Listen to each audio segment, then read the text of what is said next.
উচ্চতর গণিতের এই ভিডিওতে তৃতীয় অধ্যায়ে আমরা অ্যাপোলোনিয়াসের উপপাদ্যের প্রমাণ দেখব।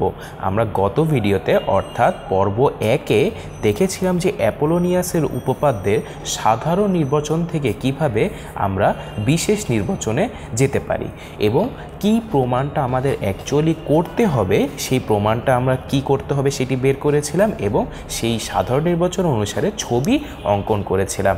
এখন আমরা সেই ছবি থেকে অ্যাপোলোনিয়াসের যে প্রমাণটা চেয়েছিল সেই প্রমাণটা করব। এখন এই প্রমাণে যাওয়ার আগে আমাদের মনে রাখতে হবে যে অ্যাপোলোনিয়াসের উপপাদ্য এটি সেই পিথাগোরাসের উপপাদ্যের একটি বিস্তৃতিরই অংশ। আচ্ছা, আমরা পিথাগোরাসের উপপাদ্যের বিস্তৃতি অর্থাৎ পিথাগোরাসের উপপাদ্যকে স্থূলকোণ বা স্থূলকোণী ত্রিভুজের ক্ষেত্রে প্রয়োগ করে আমরা উপপাদ্য 3.3 শিখেছিলাম এবং সূক্ষ্মকোণী ত্রিভুজের ক্ষেত্রে অথবা যে কোনো ত্রিভুজের সূক্ষ্মকোণের ক্ষেত্রে পিথাগোরাসের উপপাদ্য প্রয়োগ করে উপপাদ্য 3.4 প্রমাণ করেছিলাম। এখন এই ভিডিওতে অর্থাৎ অ্যাপোলোনিয়াসের উপপাদ্য প্রমাণে আমরা 3.3 এবং 3.4 এই দুটি উপপাদ্যেরই প্রয়োগ ঘটাবো। চলো দেখা যাক কিভাবে আমরা অ্যাপোলোনিয়াসের উপপাদ্য প্রমাণ করতে পারি। এখানে আমরা সেই গত ভিডিওতে যে দুরকম ছবি এঁকেছিলাম, দুরকম ছবি কেন? কারণ অ্যাপোলোনিয়াসের উপপাদ্য যে কোনো ত্রিভুজের ক্ষেত্রে অর্থাৎ একটি সূক্ষ্মকোণী ত্রিভুজের ক্ষেত্রেও প্রয়োগ করা যায়, একটি স্থূলকোণী ত্রিভুজের ক্ষেত্রেও প্রয়োগ করা যায়। এই ক্ষেত্রে আমাদের দুটো চিত্রতেই ত্রিভুজটা হচ্ছে ABC, এটি হচ্ছে আমাদের ত্রিভুজ এবং এখানে প্রথম যে চিত্র 1 আছে এই চিত্র 1টি হচ্ছে একটি সূক্ষ্মকোণী ত্রিভুজ এবং এই চিত্র 2 হচ্ছে একটি স্থূলকোণী ত্রিভুজ।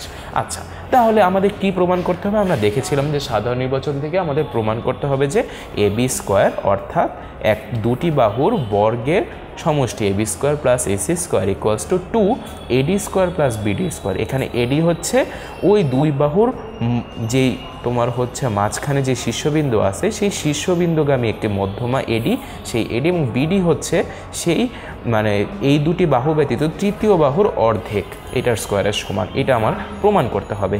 এখন চলো আমরা আস্তে আস্তে প্রমাণ করি। আমাদের এখানে এই প্রমাণ করার কৌশল হচ্ছে যে আমাদের আলাদা আলাদাভাবে AB স্কয়ার এবং AC স্কয়ার এই দুটো মান আমরা বের করব। এই দুটো মান বের করার পরে শুধুমাত্র যোগ করে দিলেই আমাদের এই প্রমাণটা হয়ে যাবে। তাহলে চলো এই মানটা বের করা যাক। দেখো, দুটি ত্রিভুজের ক্ষেত্রেই এই চিত্র 1 চিত্র 2 দুটি ত্রিভুজের ক্ষেত্রেই আমি এখন AB স্কয়ারের মান বের করব প্রথমে। তাহলে AB স্কয়ারের মান বের করার জন্য দেখো তো ABটা কোথায় আছে? এই যে প্রথম চিত্রে AB হচ্ছে এইটা, দ্বিতীয় চিত্রে AB হচ্ছে এইটা। একটু খেয়াল করো তো, আমার যে ABC ত্রিভুজটা দেয়া আছে বা আমরা যে ABC ত্রিভুজটা অঙ্কন করেছি, এখানে আমি যদি এই যে কোণ, আমি কোণটা লিখি এখানে কোণ ADB, এই যে দেখো কোণ ADB, এই কোণটা এই ত্রিভুজে কোণ ADB, এই কোণটা দেখো, এই কোণ ADB এর বিপরীত, এই কোণের বিপরীত বাহু হচ্ছে আমার AB। আচ্ছা দেখো তো কোণ ADBটা কি ধরনের কোণ? কোণ ADBটা চিত্র দেখলেই বোঝা যাচ্ছে যে এটি একটি তোমার হচ্ছে স্থূলকোণ। আচ্ছা, যদি স্থূলকোণ হয়েই থাকে তাহলে আমরা বলতো উপপাদ্য 3.3-এ আমরা স্থূলকোণের ক্ষেত্রে পিথাগোরাসের উপপাদ্য প্রয়োগ করেছিলাম।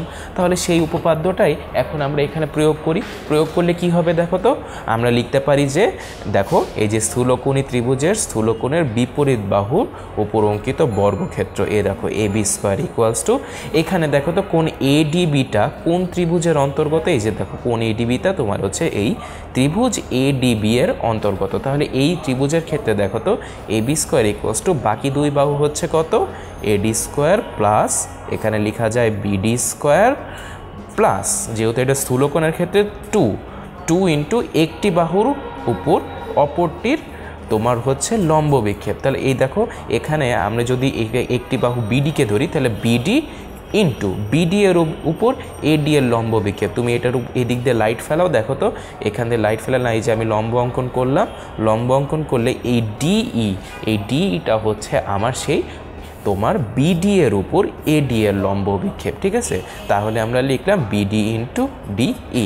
তুমি যদি এই ত্রিভুজের দিকে তাকাও, দেখো তো এখানে হচ্ছে এই হচ্ছে আমার এডি, এই দেখো বিডি লিখলাম, দেখো বিডি এর উপরে যে আমি বিডিকে আমি বর্ধিত করলাম, এখন এই এ থেকে যদি আমি লম্ব অঙ্কন করি, এই যে আমি ডিই পাচ্ছি, এই ডিইটা হচ্ছে আমার বিডি এর উপর তোমার এডি এর লম্ব বিক্ষেপ। এই দিক দিয়ে আমি লাইট ফেলালাম, ঠিক আছে। এটা আমি তাহলে ইকুয়েশন 1 পেয়ে গেলাম।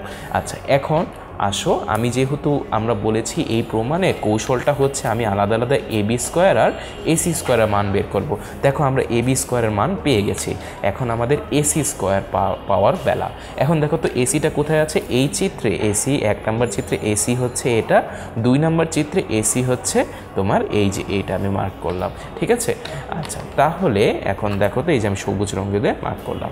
আচ্ছা, এখন দেখো তো তুমি যদি একটু খেয়াল করো, এসি এই বাহুটার বিপরীত কোণ, এই যে কোণ এডিসি, এখানে আমি লিখি কোণ এডিসি। আচ্ছা, এই কোণ এডিসি এর ক্ষেত্রে তুমি কি দেখতে পারো একটু দেখো তো। কোণ এডিসি এর ক্ষেত্রে তোমার দেখা যায় যে কোণ এডিসি এই ত্রিভুজের, এই দেখো এই ত্রিভুজে কোণ এডিসি এটা, এই ত্রিভুজে কোণ এডিসি এইটা, দেখো এই কোণ এডিসি এর বিপরীত বাহু এসি, কোণ এডিসি এর বিপরীত বাহু এসি। আচ্ছা, তাহলে এসির ক্ষেত্রে আমি কি বলতে পারি না যে কোণ এডিসি হচ্ছে একটি সূক্ষ্ম কোণ। দেখো দুটি ত্রিভুজের ক্ষেত্রেই এখানেও এডিসি সূক্ষ্মকোণ, এখানেও এডিসি সূক্ষ্মকোণ। তাহলে আমি সূক্ষ্মকোণের ক্ষেত্রে যদি পিথাগোরাসের উপপাদ্য প্রয়োগ করি, অর্থাৎ উপপাদ্য 3.4 আমি যদি প্রয়োগ করি, তাহলে কি লিখতে পারি না, দেখো সূক্ষ্মকোণী ত্রিভুজের সূক্ষ্মকোণের বিপরীত বাহুর উপর অঙ্কিত বর্গক্ষেত্রের ক্ষেত্রফল ইকুয়ালস টু অপর দুই বাহু। এটা কোন ত্রিভুজের অন্তর্গত, এই যে দেখো ত্রিভুজ এ ডিসি, ত্রিভুজ এ ডিসি এর অন্তর্গত এগুলা। তাহলে ত্রিভুজ এ ডিসি এর বাকি দুই বাহুকে এই যে দেখো এডি স্কোয়ার প্লাস এটা কি দেখো তো সিডি স্কোয়ার, ঠিক আছে।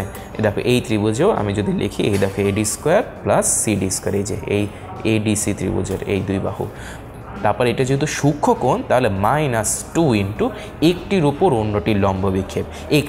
একটিকে আমি মনে করলাম একটি হচ্ছে এই সিডি, তাহলে 2 সিডি ইন্টু একটির উপর অপরটির লম্ব বিক্ষেপ। তাহলে দেখো তো আমি যদি বলি তোমার হচ্ছে এই দেখো এটা হচ্ছে এডি এর উপর আমি যদি লাইট ফেলাই, এই যে দেখো এখান থেকে লম্ব আঁকলাম, এই যে লম্ব বিক্ষেপ আমার হবে ডিই, লম্ব বিক্ষেপ ডি। আবার দেখো এই যে আমি যদি তোমার হচ্ছে সিডি এর উপর এদিক থেকে লম্ব অঙ্কন করি, তাহলে এই ডিইটা হবে সিডি এর উপর এডি এর লম্ব বিক্ষেপ।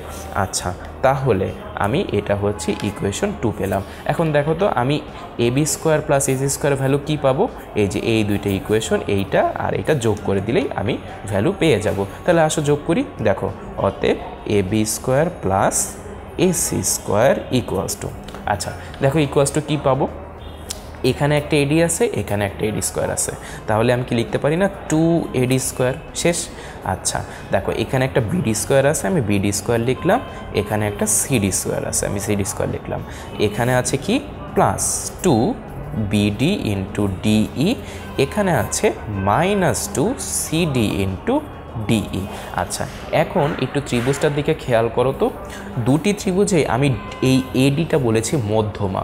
কোনো ত্রিভুজের মধ্যমাটা কি, যে কোনো শীর্ষ থেকে তার বিপরীত বাহুর মধ্যবিন্দুর সংযোগ সরলরেখাকে মধ্যমা বলে। আমি আবারও বলি, ত্রিভুজের কোনো একটা শীর্ষ থেকে তার বিপরীত বাহুর মধ্যবিন্দুর সংযোগ সরলরেখাকে মধ্যমা বলে।